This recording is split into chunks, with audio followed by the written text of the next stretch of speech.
Hello and welcome to the editing section of Plans Ahead by EMAPSITE.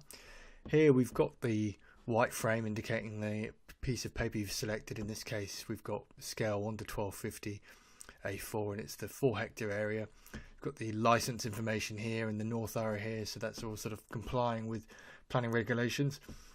On the left hand side we've got some features here, so if you're trying to select your site, perhaps you want to click on pick feature and you can straight away just click on a field and job done straight away.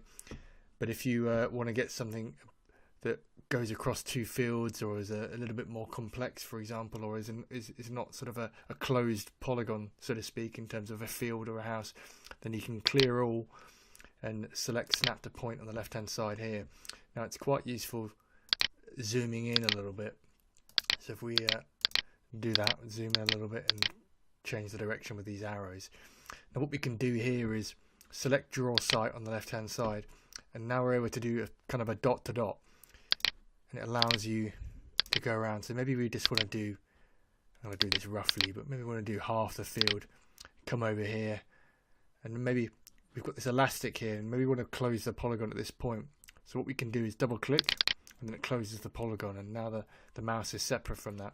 So you can turn snap to point off on the left hand side now, and you can zoom out again just for a better view, and you can see there that you've got your field highlighted in this case, whether it could be a property or a house or a back garden or what have you, and that's you kind of set there with that. If you're happy with that, you can then just click checkout and you're on your way to the basket.